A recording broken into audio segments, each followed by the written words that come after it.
Olá, seja bem-vindo a mais um episódio do Na Palavra.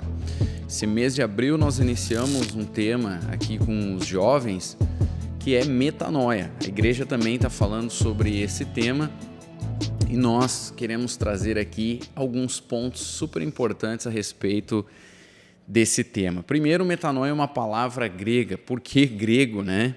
Afinal de contas, por que o grego? Porque o Novo Testamento ele é escrito, então, nesta língua. Um grego antigo, já não é esse grego atual, né?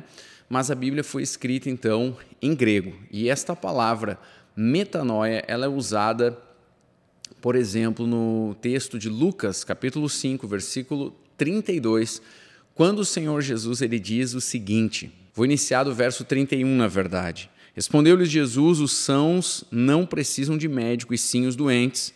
Não vim chamar justos, e sim pecadores ao arrependimento. Esta palavra arrependimento original é usada a palavra grega metanoia. Então Jesus diz, eu não vim chamar justos, mas sim pecadores à metanoia, ao arrependimento. Então a primeira coisa que é importante nós pensarmos, refletirmos é o que é este arrependimento. E esse arrependimento é muito mais do que querer livrar-se apenas da consequência do pecado, né? Alguém quando erra, por exemplo, pode simplesmente não querer a consequência do seu erro, mas não significa que está arrependido de ter cometido aquele erro. Né? O pecado, a essência do pecado é a desobediência a Deus. Então é necessário o arrependimento no sentido de reconhecer que eu estou em desobediência e desejar agora retornar à obediência, aquele lugar de origem que agrada a Deus. Então, o arrependimento ou a metanoia, né, é algo extremamente profundo. Fala de mudança de vida, fala de mudança de mentalidade, fala de mudança de atitude, fala até mesmo de mudança de desejos. É isso que Deus quer operar em nós. É necessário fazer aqui um exame interior, né? Se eu estou arrependido. Muitas pessoas dizem que não, você pode vir a Jesus de qualquer jeito, mas na verdade Jesus te recebe do jeito que você estiver. Aonde você estiver, claro que sim, mas não é que você vai a Jesus de qualquer jeito, é necessário arrepender-se, é necessário reconhecer o seu pecado, é necessário reconhecer que você sozinho não pode salvar a si mesmo, que você precisa de Deus, que você precisa de um Salvador, que você precisa de um libertador, e esse libertador é Jesus. Então Jesus diz, ok, eu não vim chamar pessoas justas, eu não vim chamar os sãos, eu vim para os doentes, eu vim chamar os pecadores. Mas não é só chamar os pecadores, é chamá-los ao arrependimento, à metanoia. Né? Esta metanoia, ou este arrependimento, ele faz esta convocação para uma transformação de vida.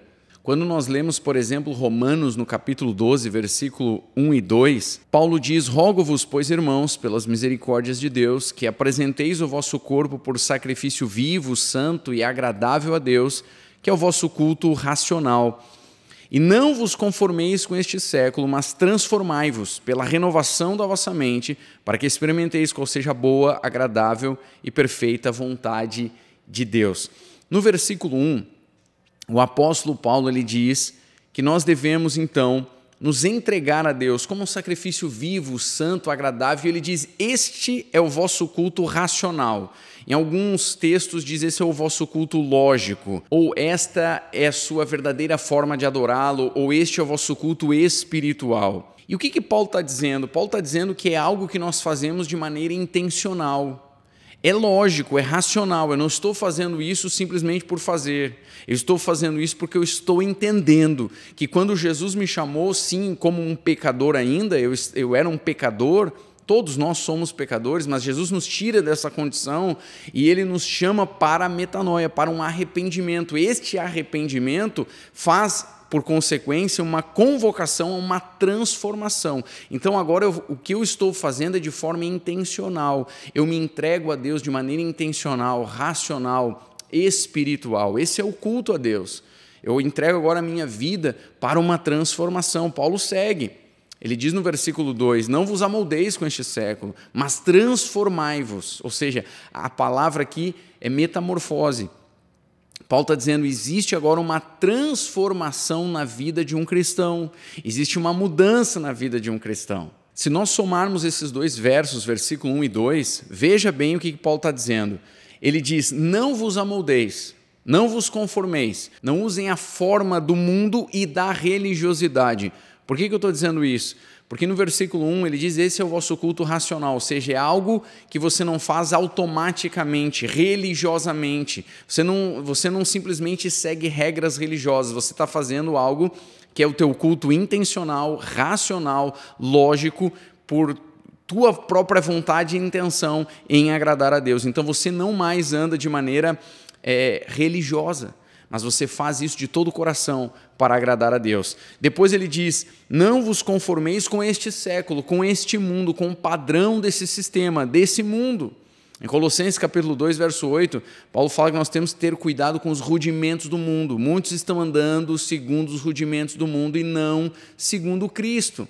Os rudimentos, são como que exercícios, por exemplo, o pessoal que tocava em bandas marciais ou bateristas, por exemplo, os rudimentos são exercícios, eles têm uma cadência, eles têm um embalo, eles têm ali uma dinâmica. Então Paulo está dizendo, olha, vocês têm que ter um cuidado para não andarem segundo a dinâmica, o embalo, a cadência do mundo. Vocês têm que andar de acordo com a cadência, o embalo e a dinâmica de Cristo. Então, o arrependimento ele é profundo. Ele não é uma coisa superficial. Eu não me arrependo só porque eu não quero ter as consequências. Eu me arrependo porque eu entendo que eu estou errado e que eu preciso de Jesus. E aí este arrependimento me chama para a transformação. O Evangelho é este chamado para uma transformação. Aliás, nós precisamos refletir sobre isso. Muitos cristãos, quando estão em pecado, eles citam dizendo, olha, mas a mulher adúltera, ela estava em pecado e Jesus não lhe condenou. É verdade, mas Jesus diz na sequência, eu já ouvi muitos pastores falando sobre isso e é verdade. Jesus diz na sequência, ninguém te condenou, mulher? Ela diz, não, ninguém me condenou. E Jesus diz também, eu não te condeno. O que poderia condenar disse, eu não te condeno. Mas ele não parou aí, ele disse, vá e não peques mais. Jesus está dizendo, vá e muda de vida, viva metamorfose, viva uma transformação. Deixa a metanoia mudar você, que cause um arrependimento tão profundo no teu interior, que te leve a uma metamorfose, uma transformação total de vida. Então nós precisamos definir, tem um pastor que diz algo muito interessante, nós precisamos definir quem nós somos. Porque quando nós queremos bênçãos, dons, o poder, nós somos discípulos. Mas quando nós estamos no pecado, quando nós estamos errados, aí nós somos mulher adúltera, nós queremos ser mulher adúltera. Nós queremos dizer, não, mas Jesus não condenou a mulher, ele não vai me condenar também. Não, nós precisamos mudar de vida, nós precisamos saber em que fase da vida cristã nós estamos. Você não pode passar a vida toda como mulher adúltera. Você chegou assim no Evangelho, mas agora o Evangelho te chama a uma transformação. Como é que essa transformação ocorre? Pela metanoia. Primeiro, por um arrependimento, o arrependimento profundo. Segundo, pelo entendimento de que agora você é intencional. Você muda a tua forma de pensar, você muda a tua forma de ver o mundo, você muda não só o que passa na tua mente, mas como você vive o processo mental. Então, eu quero continuar falando disso nos próximos episódios, mas eu quero te dizer uma coisa, Jesus te chama como você está, sim, mas que você venha a Ele arrependido e este arrependimento gera em você agora um novo chamado. Que chamado é esse? É uma transformação. E essa transformação deve ser profunda em nossas vidas. Eu não estou falando só para quem está começando na fé. Eu estou falando para quem já tem muitos anos de fé, assim como eu. Eu preciso continuar vivendo esta transformação até a plenitude, até a estatura de Cristo, até me tornar varão perfeito, até eu chegar naquela plenitude que Deus tem para mim e que também tem para você. Pense nisso, reflita como está a tua vida e viva essa transformação pela metanoia. Que Deus te abençoe e até semana que vem.